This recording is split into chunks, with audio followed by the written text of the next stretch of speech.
Hi everybody. Ooh, what a beautiful day. Sat out here in the garden at the moment. Absolutely fantastic weather. Look at those little puffy puff clouds, probably at about 4,000 feet at the moment above my head.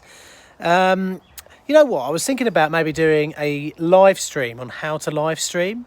And one of the things that I noticed that people do when they do a live stream is they sit there once they've started it going, have we started yet? Is it live? Is there anyone here? Is there anyone watching at the moment? And I don't realise that most live streams that you put up on YouTube are actually watched by people after the fact, after it's happened. So if any of you ever go out there and do a live stream, here's a little tip for you. As soon as it says you're live, present as if it's live, okay? Because it is. And people are always going to watch it. But got some great news, fantastic news actually when it comes to like obviously last Sunday any of you saw my lockdown time capsule would have realised that I was probably slightly grumpy, pissed off even might have been the word, because I'm not 100% behind all that and I don't really agree in it and I think this is all an overblown load of codswallop. But not saying that everyone is suffered from it is not sufferable, but I still think we could have dealt with this in a much better way. But there is some great news that I've just heard.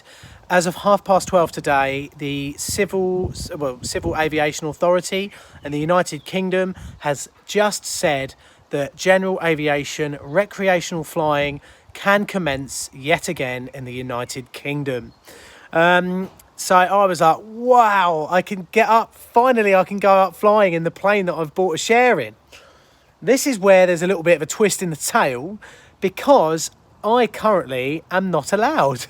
As some of you may be aware, and I was actually going to edit the video today of me going up for my first hour's lesson to get a conversion over into the PA-28, which is the new aircraft that I've got a share in.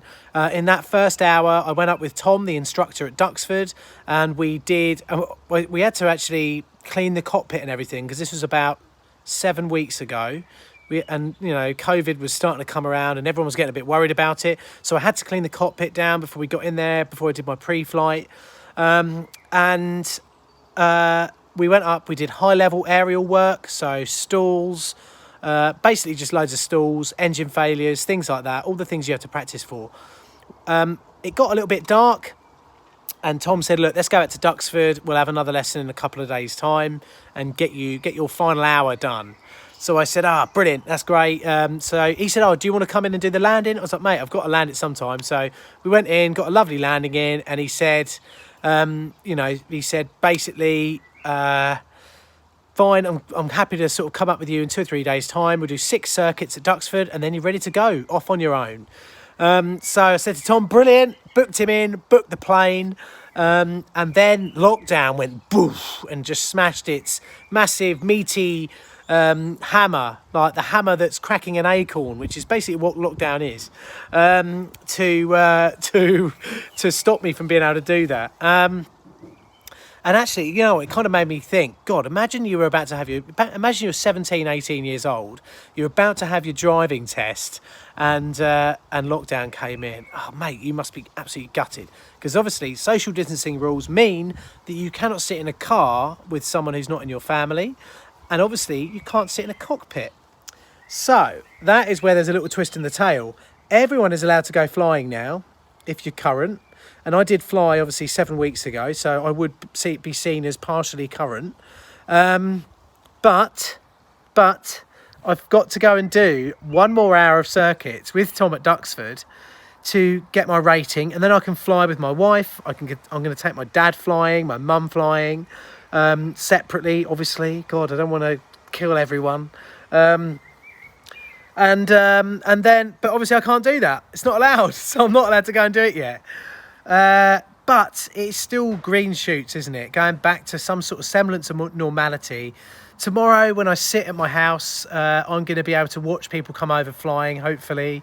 And hopefully PK, my little plane, will come over. So it'll be like, wait, look, they're up there doing it at last. Someone's up there flying the little plane, flying PK around. But unfortunately, I'm down here. But I'm it's that little bit closer, isn't it? I noticed it a few days ago. that the CAA released a thing called Cap 1919, which is a cap number. For all of you guys who are pilots, you know what cap numbers are. And they're small regulations for those of you who don't know. They're rules, regulations, guidance, best practice for certain parts of aviation. Everything from pre-flights to headsets to radio telephony to flying to rules. It covers everything from flying a microlight or a drone all the way up to flying a A380. Cap numbers cover all of those things. And Cap 1919 was released a few days ago by the Civil Aviation Authority, and it just specifically spoke about flying post-COVID-19. That was the first little green shoot. It was like, oh, there's something going on in the civil service for once. Maybe Priti Patel has actually got them to do something without them going, oh, you're bullying us, Priti. God, I mean, come on, do your jobs. And now they're out there and they've actually done it. Emily's pouring me out, look, a celebrationary pint of wherry. Thank you, darling. Cool, look at those boobs.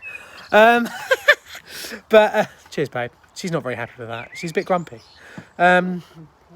So look, let's have a quick slurpage of a nice little bit of real ale to say yes, general aviation starts tomorrow. I did see a P51 Mustang come over my house and literally run out in the front garden like a little kid when a Spitfire used to come over. I was like, oh my God, there's a little plane. There's a little plane like us, a P51, oh my God. Just going absolutely crazy. I was so chuffed. So that's just a little bit of normality. So what I'm waiting for now is just the nod that they lift restrictions when it comes to particularly driving tests and stuff like that. John McDonald says, Wherry is made 5 miles from me. So you're a Norfolk boy. Norfolk, where's that to, boy? Oh, no, that's not Norfolk. That's Dorset, isn't it? Yeah, but where's that to's Dorset? Woodford, Wherry is obviously Norfolk. So, yeah, the little green shoots of just a bit of normality coming back. Something that I'd spent bloody 2 years trying to get a licence for. And the day I get the licence, well, the day, but, you know, I got my licence in February. Couple of weeks later, I'd basically bought, I don't sort of sit around when it comes to stuff like this.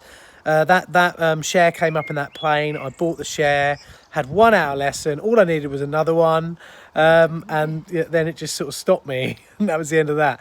But the green shoots of it are coming back. The CAA have said that anyone who owns a small plane who's current doesn't need to get up. They can go up flying now. So isn't that great news? Isn't that brilliant? A little bit more normality, and just look at that weather. Look at it behind us. Little puffy clouds.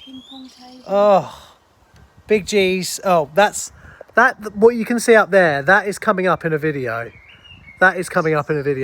George's carpeted cat platform that I built for him when I was going through possibly more of the sort of manic, I have to do something with my days part of the lockdown.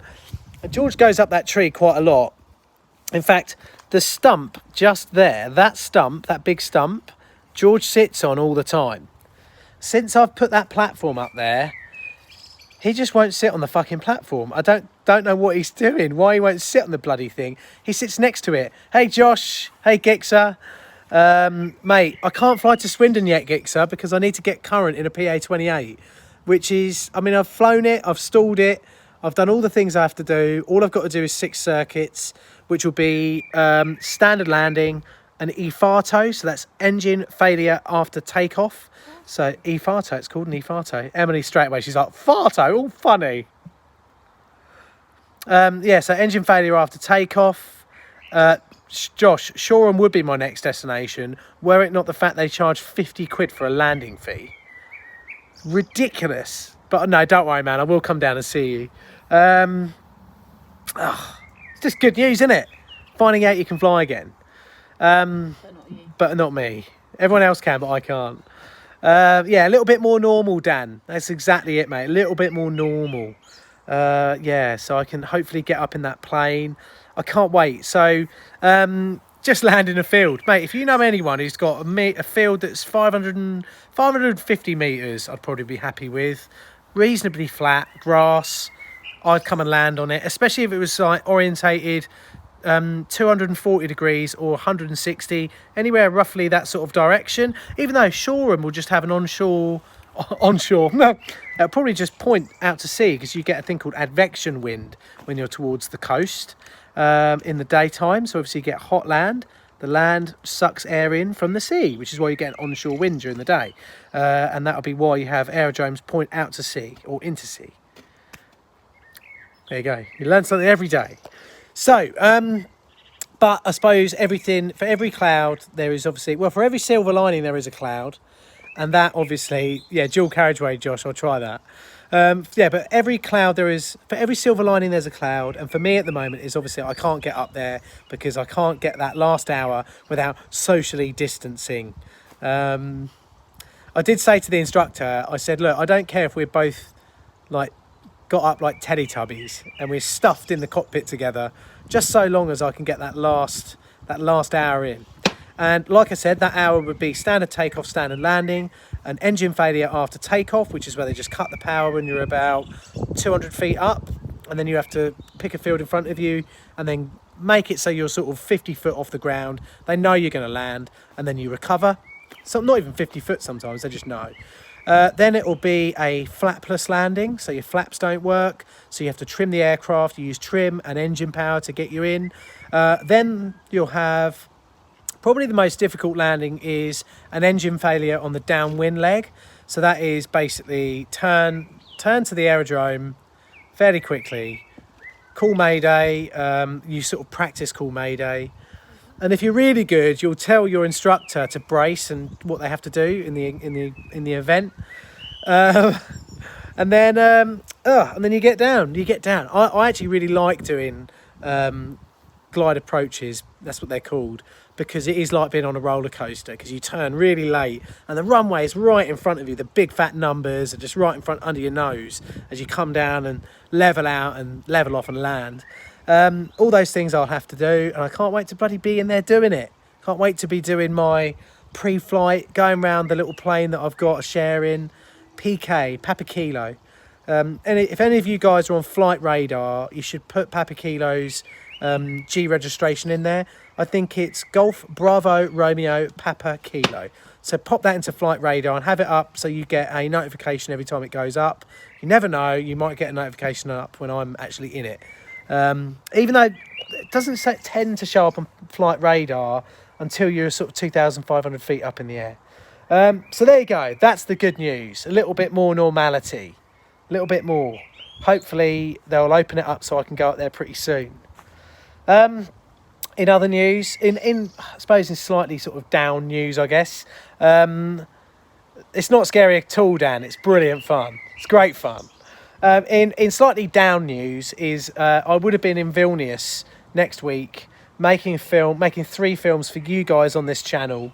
One of which would have been about Ignalina Power Station. I'd have gone there for a day. That would have been just a mind-blowing film to make for you guys. The next day I would have been at the 9th Fort of Kaunas, which was about an hour north of Vilnius, and that was a castle and Holocaust site. The Nazis turned that castle into a place to exterminate Jews. And then the third day, I would have had a day filming in a KGB prison, doing a film about Soviet repression in Lithuania throughout the Cold War, throughout the times of the Iron Curtain. None of those things are happening now, obviously. You can't go to Lithuania, even though they've just opened up their borders to the other Baltic nations, so Estonia and Latvia. So if I was there, I'd be able to go. But obviously I'm stuck in England and no one will have us at the moment because we're absolutely up to the eyeballs in Rona. There you go. It's one of those things. But green shoots, CAP 1919, how to fly after COVID, and the CAA saying that now we can fly in our little planes, apart from me and a lot of other people who are waiting to get their rating. They're waiting to get their rating. They're aching to get their rating. Will they get their rating? Who knows? Hey, So yeah, tonight I'm going to pop... You know what I'm going to do tonight? I might go down the cricket pitch because... Oh, someone's at the front door. Someone's at the front door. I bet this is Francesco, isn't it? Right, guys, I better go. The old door's going. I will be putting a video up really soon on this channel, so keep an eye out. I was trying to get a video out plumber parts tomorrow, but I haven't got round to finishing off the last little bit of an edit, but we'll talk about that later. Anyway, I've got to go. I love you all very much. Remember to hold tight. Oh, that's a plumber parts thing to say.